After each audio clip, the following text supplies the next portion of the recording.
Hey, Sam, how are you today? Thanks so much for coming on the show. Hi, Jen. Very nice to be on the show. Thank you for having me. Yeah, good to meet you.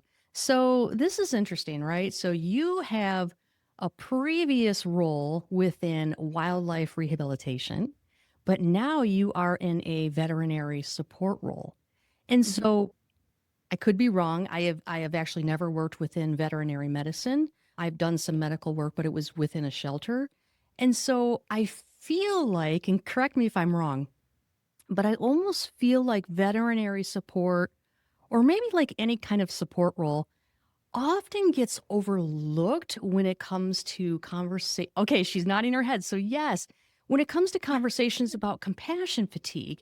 And the thing is, and I'm always telling people, like when I give workshops and whatnot, I don't care if you are on the front lines, behind the scenes. I don't care if you're the maintenance person, right? Compassion fatigue can affect everyone who works within that organization and who works around animals. So, given your experience within different roles, how would you say that compassion fatigue shows up differently in your current role than maybe other roles that you've experienced? Yeah, so great question. Wildlife rehab is one of those that is very different from veterinary medicine. I would say one of the main differences that you're going to see with compassion fatigue is veterinary medicine, you're seeing it with the patients, the clients directly. Hmm. Wildlife rehab, you're seeing it directly, but it's directly with the animals. So you're taking out the person and you're just focusing on the animal. So I started out at Valley of the Kings Wildlife Rehab, Wildlife Sanctuary and Retreat. It's in Sharon, Wisconsin. And I worked with big cats, wolves, and bears and then domesticated farm stock. And I started out as an intern, which led to a full blown on volunteer position, which was doing work days. It was it was giving tours. But part of my internship was to really form relationships with the animals that have come into VOTK. So all these animals that have come in have been abused, neglected, or abandoned in some way, sort of shape, or fashion. So, as far as compassion fatigue goes, the stories that you're hearing, how you're sharing them with with the tourists, the impact that you're seeing on the animals when they have learned to trust you, all of that is very, I would, in my opinion, I would say is very different from veterinary medicine because you're dealing with animals who have had such difficult past, difficult stories. Wild animals that should be in the wild have been moved through the black market.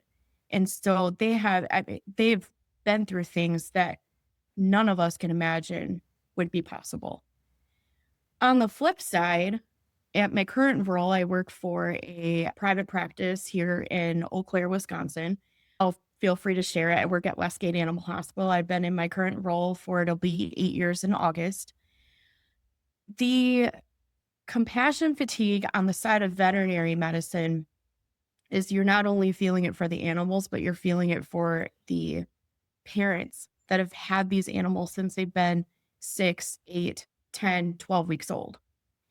And so when we've had a long-term client that finally comes in for a euthanasia appointment, you have formed that connection with them. And then now you're at the final stage of their final appointment. Mm. You see these sick animals who have long duration cases of whether it be parvo, bad cases of kennel cough, which have last, 1 to 2 months. You're feeling for these owners who are looking to veterinary professionals as their people to lean on, to give them guidance, to give them the advice that they need to help make their animal better. So I think those are the main differences between veterinary medicine and wildlife rehabilitation, rescue, everything like that is you're kind of taking the person out of it in a sense versus focusing right on the animal. Oh, that makes so much sense. And I've kind of always thought, because I've been on the other side of the counter when it comes to Mhm. veterinary medicine, right? So I am that client who, when she has to put down whether it's the smallest little parakeet or, my big old goofy pit bull, like I am that client who is just sobbing her eyeballs out. And that's just, and that's typically at the reception desk. Mhm. Right? And so I've always felt for you guys that you have to deal with people like me.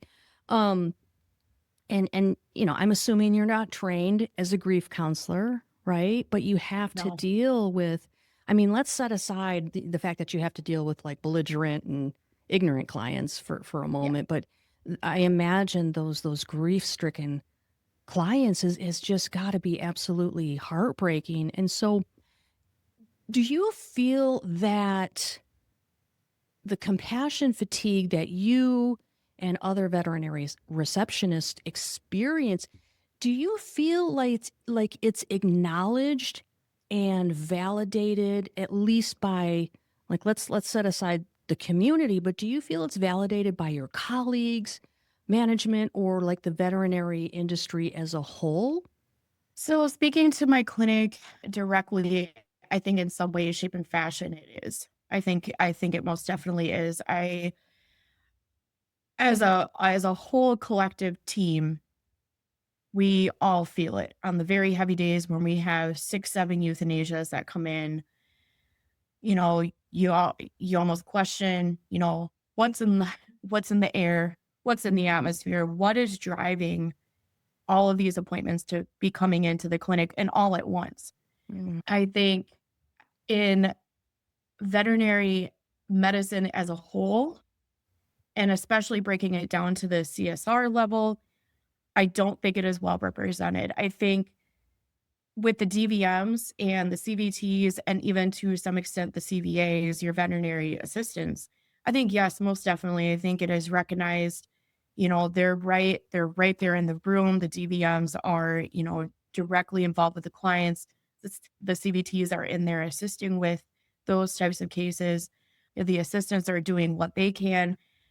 On the receptionist level of it, we deal with it a lot from the moment that the phone call comes in to schedule the appointment. We deal with it when they first arrive to go in and get payment, to make sure that all paperwork is validated and correct.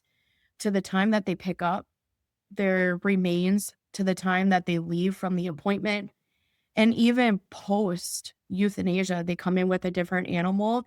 You notice them right off the get-go, and they're coming in with a brand new animal. I mean, we see it at the CSR level, we see it from every point of view. We're the first point of contact. I mean, I've come I've been involved in so many cases that it's really hard to sometimes keep your composure, and sometimes you can't. Sometimes you have to, shed a tear right with them. And that's Um, okay. yeah, Yeah. exactly. Yeah. Absolutely.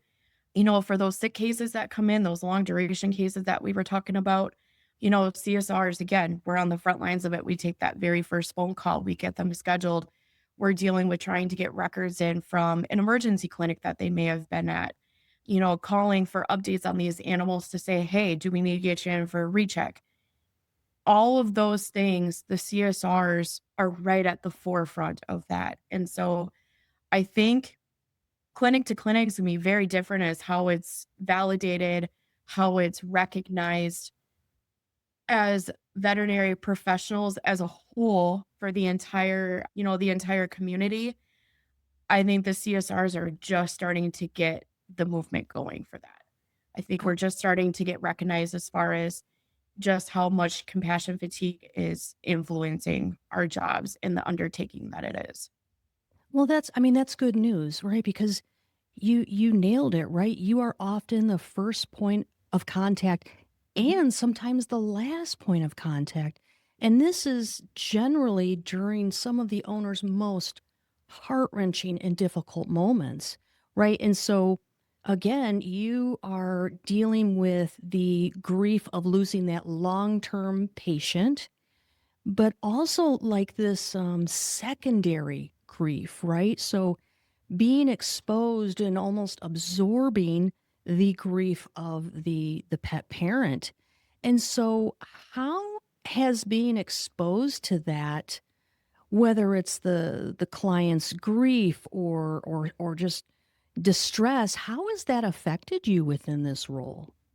I would say it's affected me greatly. I mean, when I first started 8 soon to be 8 years ago in this role, my very first euthanasia case was probably the most heart-wrenching, most difficult position that I had ever been in. I have grown up with animals my entire life. My family had golden retrievers, we've had cats, we've had a whole menagerie. The point from an owner's perspective is much different from it being a worker, Mm. being it your whole on career. So after I started in 2018 at my position, um, fast forward a couple of years, that's when it really started to take a toll on my mental health. And it was not just the euthanasia part of it, it was the incoming phone calls, the workflow, the trying to balance and to, deal with all of these different things all at one time. We often get nicknamed like a multitasker because we are dealing with usually 5 to 10 different things all at the same time. So whether it's recording a previous phone call to, taking a current phone call to a medication refill. I mean, it's just there's so many different things. And so I think along with the euthanasia and the compassion fatigue part of this, that's when my mental health really started to take a toll. And it wasn't until I found Get Motivated University. So Dr. Quincy Hawley and Dr. Renee Michelle, they are phenomenal people. They set up this university that it's all online, but they set this up to reach out to veterinary teams, but all aspects of veterinary teams. So we're not just talking DVMs and CVTs, we're talking all down to the support level. We're talking down to the kennel staff. And what they do is they focus on mental health. They focus on compassion fatigue. They focus on trying to show empathy, how you can do and make the most of your role. So when I found them, I was in a really bad place. And it was actually in 2021, the year I was about to get married. So I was not only dealing with the emotions and the roller coaster of planning a wedding, but I was also combating this mental health, uh, mental health trial, so to speak, that, well, is this the time that I leave veterinary medicine or is this the time where I invest in myself and I make this work? And that's exactly what I did. I invested in myself and I poured myself into every webinar that they have put on, every talk, every exercise. I poured my heart and my soul into that. And as soon as I started figuring out a schedule, figuring out things that made me happy, and figuring out things that separated my work life from my personal life, I was a much more happier, more of a person that felt fulfilled. Mhm. And so I really have to give a 5-star kudos out to Dr. Hawley and Renee Michelle because they really, really helped turn my mental health around when I didn't think that it was going to be possible. So, would you be comfortable kind of sharing like what your compassion fatigue looked like? Because I think it looks different for a lot of people, right? So, Mhm. some people there's more depression involved, some people there's more anxiety involved, and there's all these symptoms that can be indicative of compassion fatigue, but you don't necessarily have to have every single symptom. So, do you feel comfortable kind of sharing what your compassion fatigue like? How it tends to manifest. Yeah, absolutely. Um, so my compassion fatigue kind of spiraled into this heavy anxiety, heavy depression state, very irritable. I would come home, my fiance at that time, I was this roller coaster of emotions. I could not I get home and the first thing that I would do is I just set down and everything and I'm like, I don't know if I can keep going with this. I've never experienced this on this sort of frontline type of job where you're dealing with not only the animal, but you're dealing with the client involved. And so I started kind of just researching like what this was. And then I found out actually what compassion fatigue is. Kind of read some articles and some things on it. And I was like, I wonder if this is what is contributing. Mm, I had gone into my doctor and I had started out on a antidepressant slash anxiety med.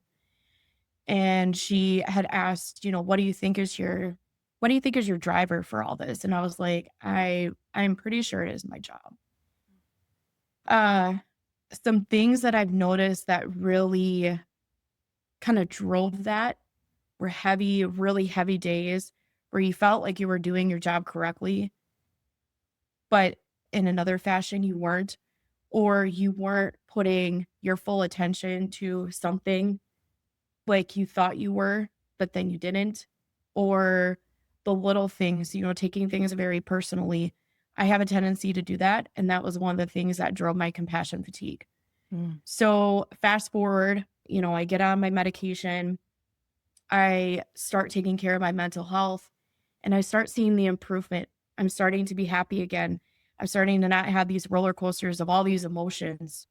When I come home, I'm a much different person. I'm able to do my dishes. I'm able to clean my house. I'm able to focus my attention on my fiance and getting back to doing the things that I love. Those were some of the triggers that when my compassion fatigue was getting out of control, those were some things that I really, really noticed that were at the forefront of that. And then again, fast forward, now when I see that coming on, I have to take minutes for myself. I read. I have a Bookstagram page on Instagram. I really focus on everything's bookish because that's my passion outside of work. So on my days off are it's kind of like a sacred space to me mm, where I focus in on the things that I love to do. We own 2 German Shepherds. I love my German Shepherds. So I work with them. I work outside when the weather is really nice. I go for walks. I go to a local bookstore here in Eau Claire and I drink coffee and I work on my Bookstagram stuff. Learning how to separate yourself from your career, even though you love what you're doing, being able to separate yourself from your career and the work that you do every single day. Once I figured that out, that was it changed my life.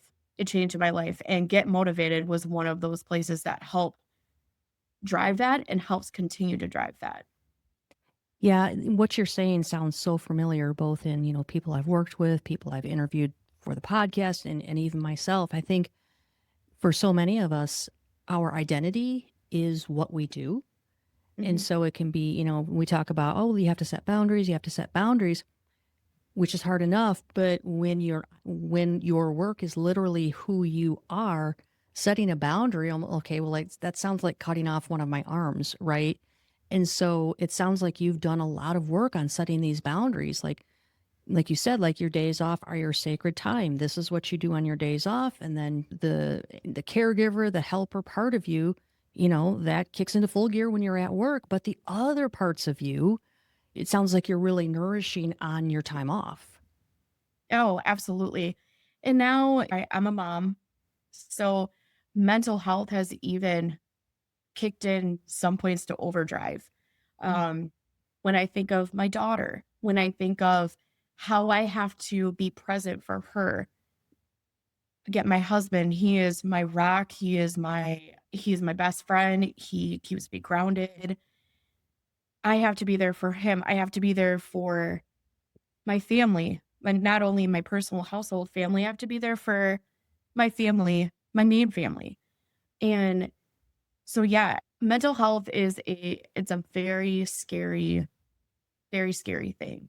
But being able to separate yourself from your everyday job, if there was one thing that I would tell to listeners is focus on your mental health, learn, especially people in this position, not only in this position in veterinary medicine, whether you're in shelter med, if you're wildlife rehab, if you're wildlife rescue, invest in yourself because that once you start investing in yourself and start taking control, you're going to be better able to control all of these different things that are coming up that are the hardest parts of yourself that you've ever experienced.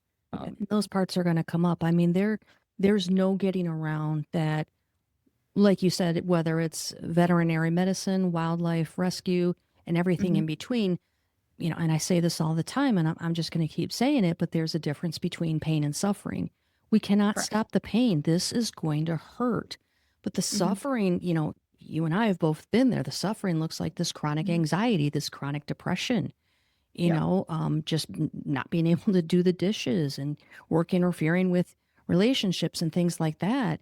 And so mental health, I think is it's still somewhat of a stigma, but I think very, very slowly we are starting to recognize how incredibly important it is for organizations and individuals to really on the organizational part of it to, encourage mental wellness and maybe even provide support.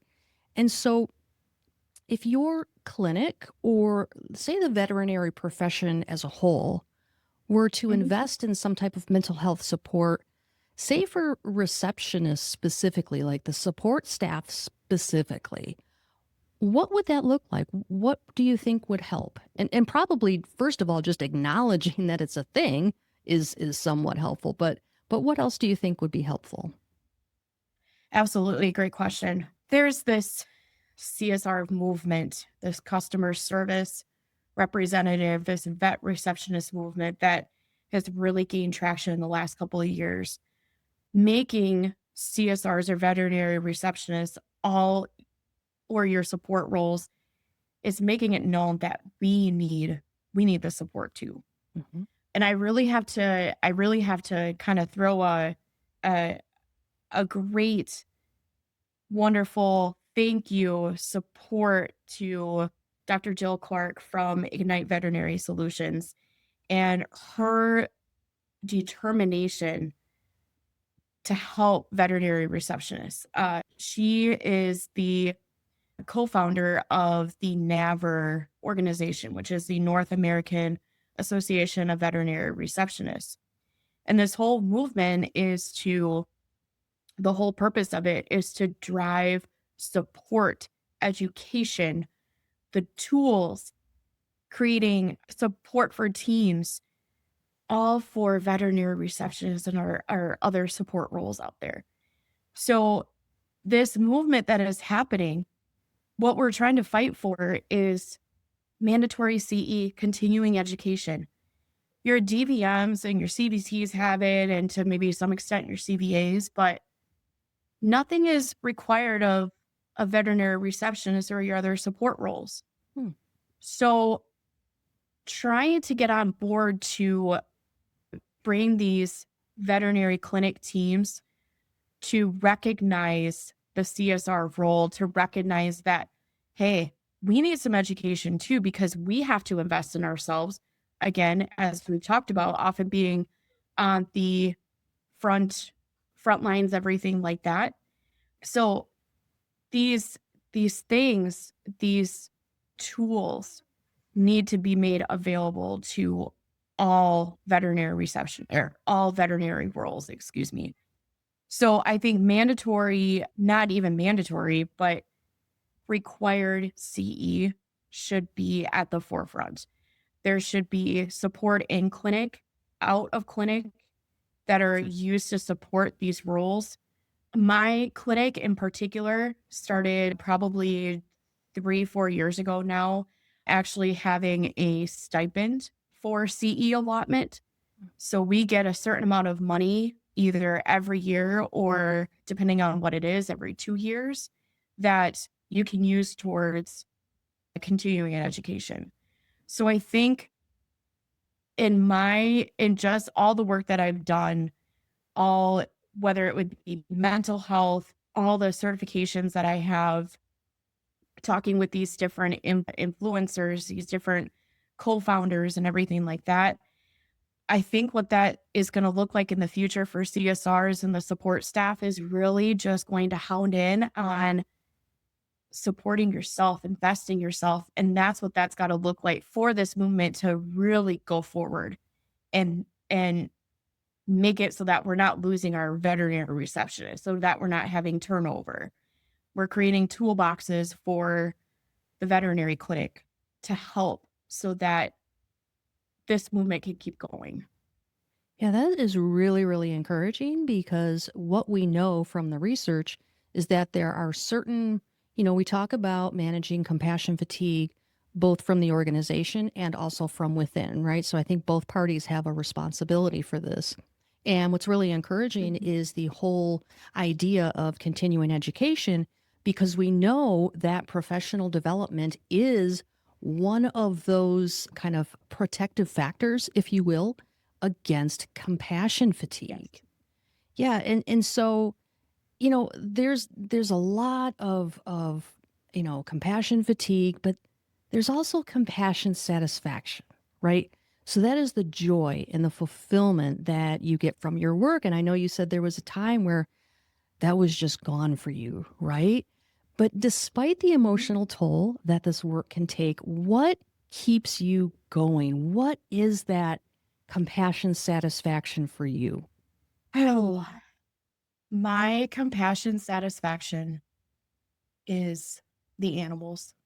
When we've had a really, really tough case, a really long duration sickness, being able to see them come out on the other side and see their owners at the very end of the day when we've pumped fluids into them and pumped every medication into them that to help them, seeing their smile when they see their owners and how excited they get, that is one of my drives. That is one of my drives right there. And it's probably the most satisfying, most great heart feeling that you could possibly imagine is when they come in and they're so, so sick and you don't know what's wrong with them, to the point that they are able to leave that clinic on all four paws, Mm. or the cats are, at the back of their carriers like, "Oh my gosh, just get me home." But the smiles that you see, even from the little kiddos that come in to pick up their animals at the end of the day, the smiles and the laughs and all the time and the effort and the money that those clients are spending to get their animals back healthy again, that is one of the drivers of why I keep doing what I do. When I was working at Valley of the Kings, there was a tiger that I had taken care of. I had taken care of all majority of their exotics, but there was one tiger in particular that really was my drive. And her name was Siba. She came from a very bad case out of northern Minnesota. It was actually featured on Animal Planet's Fatal Attractions. Mm.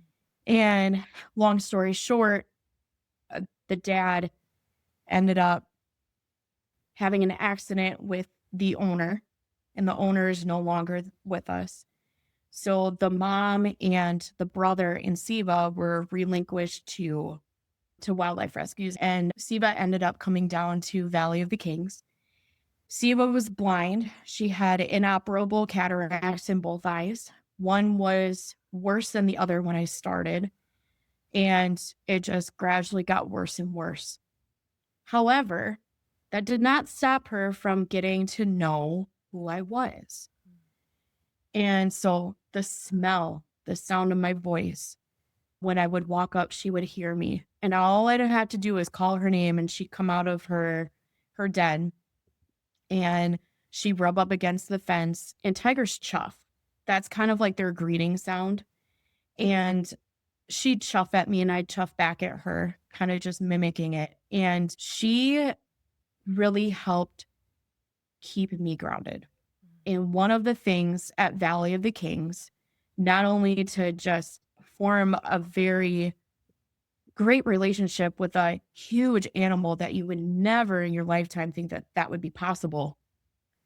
But one of the other things is with us as volunteers is when you come in that gate in the morning, whatever monsters, demons you are dealing with, it all goes aside.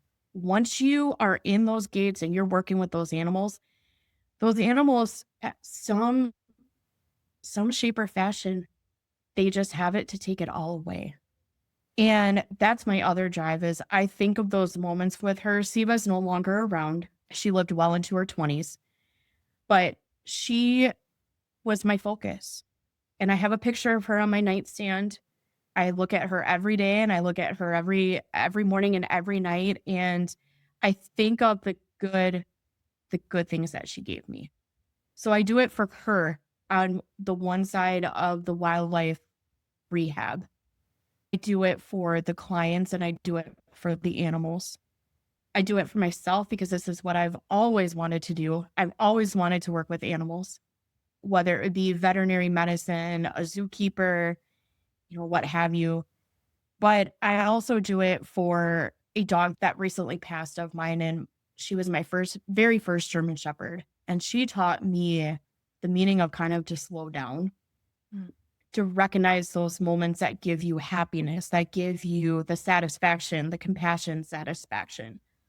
I lost her a year and a half ago, and it'll be 2 years in November. I lost her at the age of 6 and to a possible hemangiosarcoma, as well as possible neurologic. And it was the most heart wrenching, gut wrenching loss that I've ever gone through in my life, aside from losing my dad. And that really took a toll on me. And that was another point in time where I really questioned, am I in the right field? And am I doing what is making me happy? Hera grew up as a puppy. She came to work with me every single day. And we went to all kinds of things together. Took her to training. I took her to, competition events. And she was my rock. But if I learned anything from her, it was the meaning of to slow down, to recognize the moments that make you happy, to recognize the times within my job that give me that compassion, satisfaction. There's 2 animals that I owe it to. I owe it to my German Shepherd, Hera, and I owe it to the tiger, Siva, who really started this movement for me. Those are my drivers. I mean, I could go on listing so many more, my family, my husband, my daughter, but when it really comes down to it, it's those 3 things. Yeah, I think a lot of us can really relate to that. I had a parrot named Albert, and if you've read my book, the story of Albert's in there. I think there are some animals that just touch us in ways that are almost indescribable and really are pivotal in where our life goes, where our careers go. And for me, Albert he's my drive as well. And I think what a beautiful way to honor those who we've lost is to give back to others. And so, Sam, I can't thank you enough for this conversation. It's been really, really eye-opening, and I think a really important conversation to have, especially for everyone out there, but especially for people in the support roles. So I really thank you for coming on and being vulnerable and sharing your story with us. Well, thank you so much for having me. I've really enjoyed today. I'm so passionate about the support role. I'm so passionate about wildlife rehab. I'm so passionate about veterinary medicine. So thank you so much for having me, for taking the time to talk with me today. And this has been great. I can't wait to continue contributing to this movement. Thank you so much. Yeah, well, take care of yourself so you can keep on taking care of those animals because this world needs more people like you. Thank you. All right, take care.